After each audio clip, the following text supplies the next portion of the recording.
School کی گھنٹی بجی، ton ton ton. چھٹی ہو گئی اور چھوٹے بڑے بچے کلاسوں سے اس طرح نکلے جس طرح گرمیوں میں چیونٹیاں زمین سے ابل کر باہر آتی ہیں۔ وہ جب تک اسکول کی عمارت کے اندر رہے تب تک بھیگی بلی بنے رہے اور اسکول کی عمارت سے باہر آتے ہی شیر ہو گئے اور مستی کرنے لگے، ایک دوسرے کے پیچھے بھاگنے لگے، ایک دوسرے کو مارنے پیٹنے لگے۔ کوئی چیخ رہا تھا، کوئی چلا رہا تھا، کوئی کہکے لگا رہا تھا، کوئی تصویر بہا رہا تھا۔ آس پاس خوانچے والے تھے، کوئی آئس کریم، کوئی گولا گنڈا، کوئی شربت بیچ رہا تھا۔ ایک شخص میلی سی ٹوٹی پھوٹی گاڑی پر مکئی کے دانے بن رہا تھا، دوسرا شخص شکرقندی صاف کر رہا تھا، ایک کونے میں برگر اور بن کباب والا کھڑا تھا۔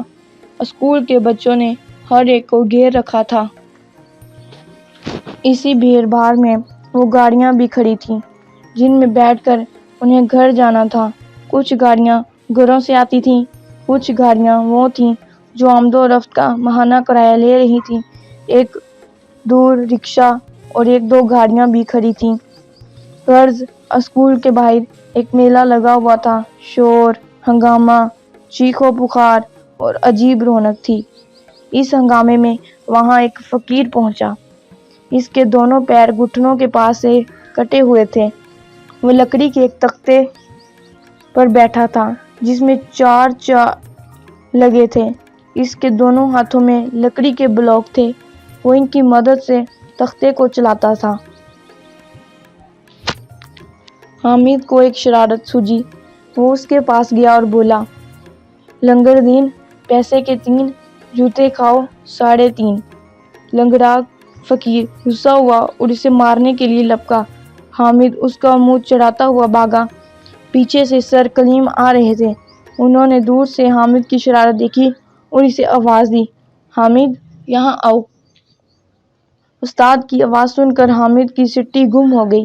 وہ من ہی من میں جلتو جلالتو آئی بلا کو ٹالتو پڑھتا ہوا سر کے پاس آیا۔ سر کلیم نے اس کا کان پکڑا اور کہا، تم نے اس بے چارے فقیر کا مذاق اڑایا، کتنی بری بات ہے۔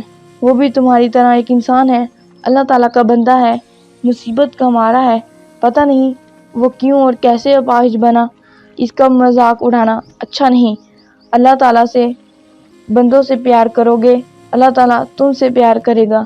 اللہ تعالیٰ کے بندوں سے نفرت کرو گے تو اللہ تعالیٰ تم سے نفرت کرے گا۔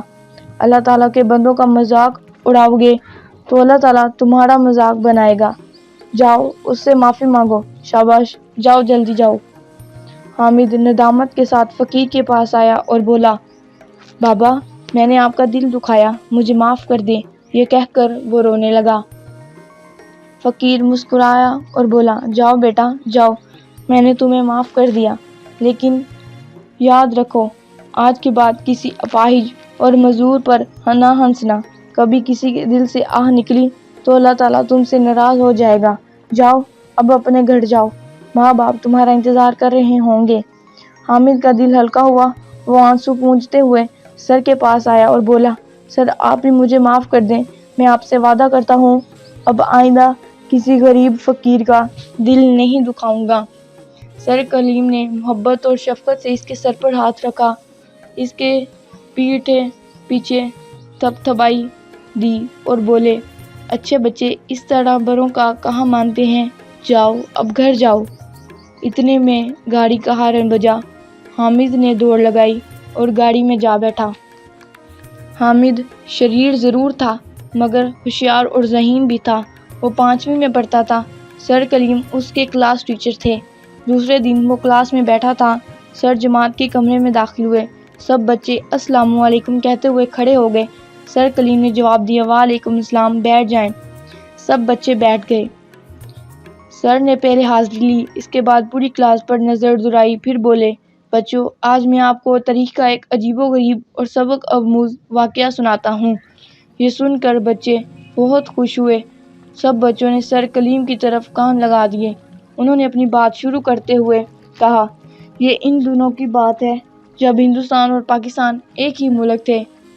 اس پورے ملک کا نام ہندوستان تھا۔ میں جس دور کی بات کر رہا ہوں اس زمانے میں بہادر شاہ ظفر دہلی کا بادشاہ تھا۔ وہ مغل خاندان کا آخری چشم و چراغ تھا۔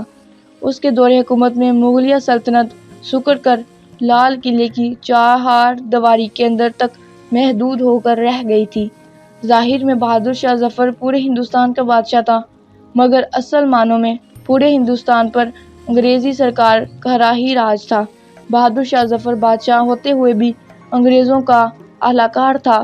وہ جو چاہتے یا کہتے بادشاہ وہی کرتا۔ گرمی کا موسم تھا۔ دہلی سے باہر لال قلعے سے دور 3 مغل شہزادے جنگل کے ویرانے میں شکار کرتے پھر رہے تھے۔ ان کے ہاتھوں میں بندوقوں کی بجائے گلیلیں تھیں۔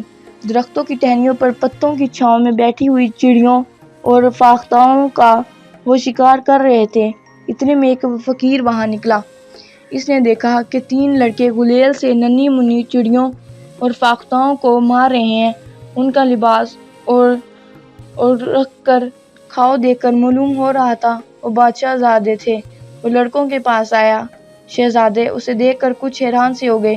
فقیر ان کے سامنے پہنچ کر ہاتھ باندھ کر ادب سے کھڑا ہوا اور بولا، اے شہزادوں، بے زبان پرندوں نے آپ کا کیا بگاڑا ہے؟ آپ ان کی جان کے دشمن بنے ہیں۔ جس طرح ہماری جان ہے اس طرح ان کی بھی جان ہے۔ جس طرح ہم خوش رہنا چاہتے ہیں اسی طرح انہیں خوش رہنے کا حکم ہے۔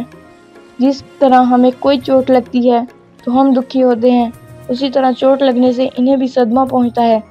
وہ بھی منہ میں زبان رکھتے ہیں، ہماری طرح بولتے ہیں، مگر ہم ان کی بولی سمجھ نہیں سکتے۔ آپ بادشاہ زادے ہیں، آپ کو اپنے ملک میں رہنے والوں سے محبت کرنی چاہیے، ان کی جان اور ان کے مال کی حفاظت کرنی چاہیے۔ یہ بھی آپ کی رعایا ہیں، ان کی حفاظت آپ کا فرض ہے۔ ان 3 شہزادوں میں سے ایک کا نام مرزا نصیر الملک تھا۔ فقیر کی نصیحت والی باتیں سن کر وہ غصے سے آگ بگولا ہو گیا اور بولا، ارے تم کون ہوتے ہو ہمیں نصیحت کرنے والے؟ تم تو وہ 2 ٹکے کے آدمی ہو، بھیک مانگنے والے، چلے ہمیں سمجھانے۔ پہلے اپنی اوقات تو دیکھو، پھر زبان کھولو۔ ہم شکار کھیل رہے ہیں، کوئی گناہ کا کام نہیں کر رہے۔ فقیر نے شہزادے کو سمجھاتے ہوئے کہا، بے شک آپ کے سامنے میری کیا حیثیت، مگر آدمی مال و دولت سے نہیں عقل سے بڑا بنتا ہے۔ جس کے پاس عقل ہے، جو سوجھ بوجھ سے کام لیتا ہے، دنیا میں اسی کی وقت ہے۔ جو عقل سے سوجھ بوجھ سے کام نہیں لیتا، اس کے پاس کتنی ہی دولت کیوں نہ ہو، وہ دنیا میں اس کی کوئی دقت نہیں۔ جس میں شکار کھیلنے سے منع نہیں کرتا، شوق سے کھیلیے، مگر ایسا شکار کریں کہ ایک کی جان جائے اور 5-10 جانوں کا پیٹ تو بھرے۔ آپ تو ان ننھی منھی چڑیوں اور فاختاؤں کا شکار کر رہے ہیں، ان 150 جانیں لیں گے تب بھی ایک جان کا پیٹ نہیں بھرے گا۔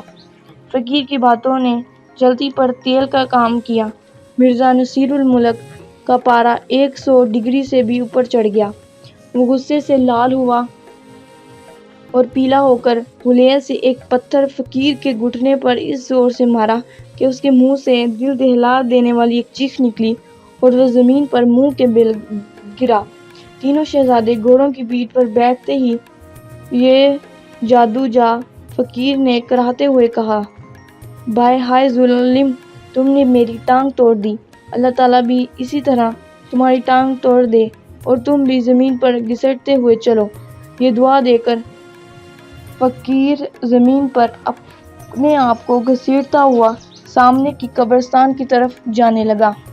یہ بات آئی گئی ہوگی۔ دہلی میں 1857 کا خوفی انقلاب آیا۔ اس خوفی انقلاب میں مغلیہ سلطنت، اس کا تخت و تاج، اس کی شان و شوکت، عزت اور ناموس میں سب کچھ بہہ گیا۔ کل تک جو بادشاہ زادے تھے وہ فقیر بن گئے۔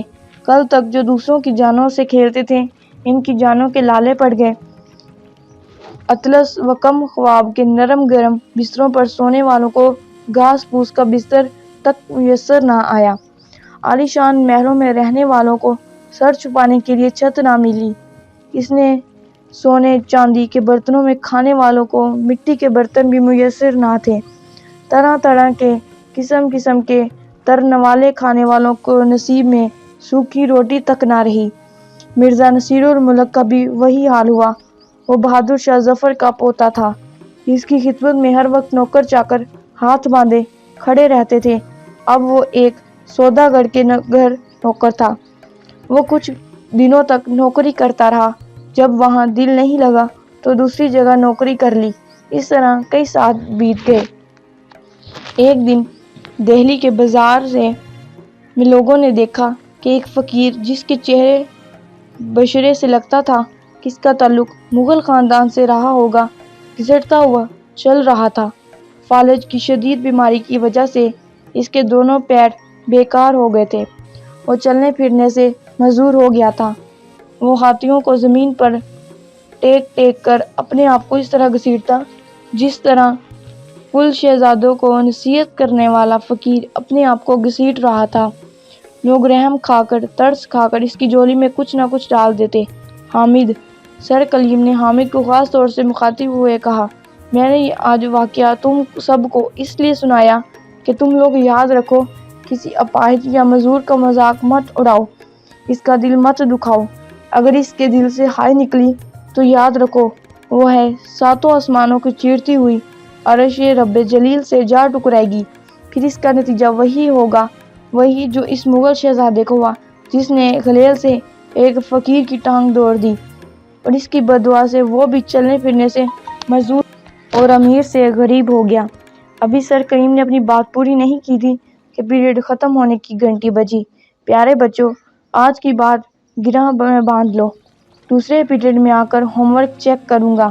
یہ کہتے ہوئے سر کلیم جماعت کے کمرے سے باہر نکلے اور لڑکے گہری سوچ میں ڈوب گئے۔ وہ اس وقت چونکے جب دوسرے استاد کلاس میں داخل ہو رہے تھے۔ اس کہانی سے ہمیں یہ سبق ملتا ہے، ہمیں کسی غریب اور معذور شخص کا مذاق نہیں اڑانا چاہیے۔ اس سے دوسروں کی دل آزاری ہوتی ہے، جو نہایت ہی بد اخلاق بات ہے۔